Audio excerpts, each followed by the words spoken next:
finishing our Henry Akins offside passing tonight. That could be next week.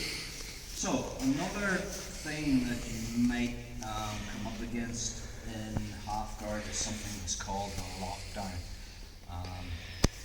If you're not familiar with it, I'm going to show you a couple of things that you can do from the lockdown. But the course is obviously passing, so we're going to show you how to defend the lockdown.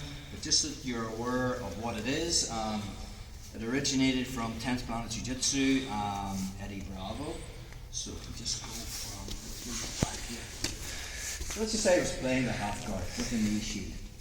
Notice the way when Sean's right leg is between my legs, it's my right leg that's controlling it. That's not letting him get side control, if that makes sense.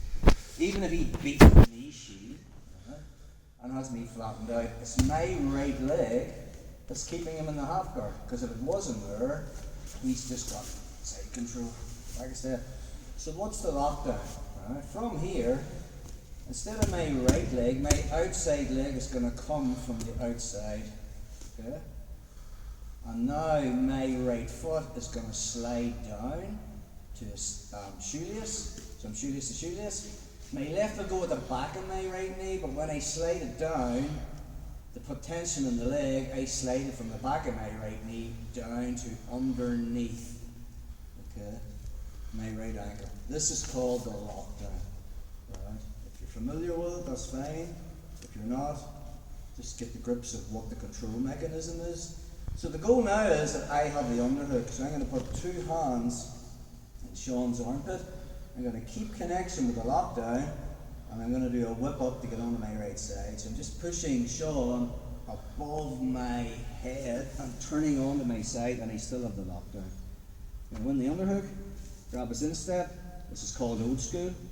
And just pull his foot towards me and put him onto the hip, and I come up on top with the lockdown. From there, I'm going to back step with my right leg.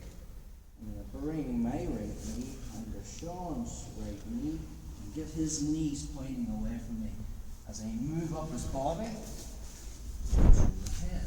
Let's look at that again. So if you're not familiar with the lockdown, I would just stick with old school.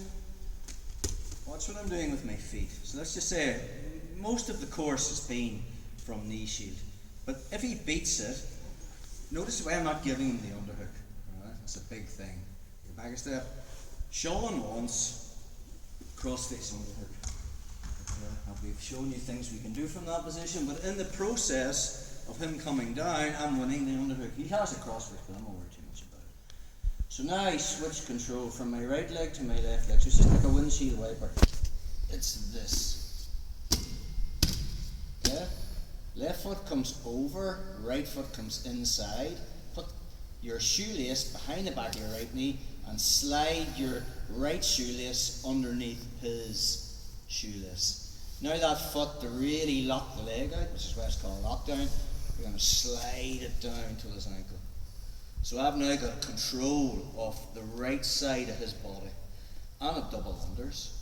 I'm going to put two hands in his armpits and I'm pushing him above his head as I keep the lockdown, and I just by sheer luck fall onto my right side with an underhook.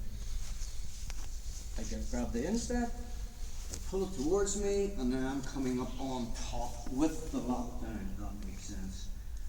And now from this position, I just back step, shelf, control his hip, and move into side control. Does anyone know that move? Does everyone know that move? Anyone? Nobody knows it.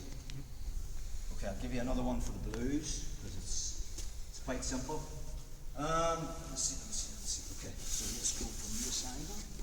That can be countered. So he beats the knee shield. See the way, if I haven't got it right, so Sean's underhook, I was stupid that time. I didn't get the underhook. So watch, two hands come inside and just push in his face and re-pummel. Take it back a step. If he has a cross-face underhook, my hand's inside. Other hand, he's the underhook, but watch, this is still illegal. He just pushes face and re-pummel. Does that make sense?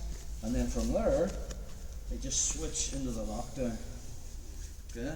Now I'll double unders. I just grab his armpits, push him forward and do the whip up and get onto my side.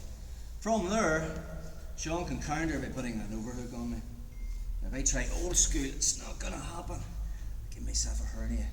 Watch, this hand comes inside and I find his fist. Bro handshake. Good jiu-jitsu. Keep the grips, and now I'm on my right side, I just turn on to my left side and I keep the lockdown.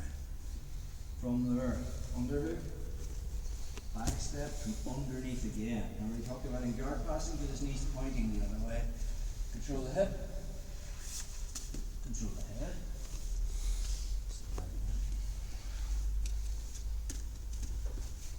So I'm playing knee shield, he beats that, flattens me out, I have the underhook.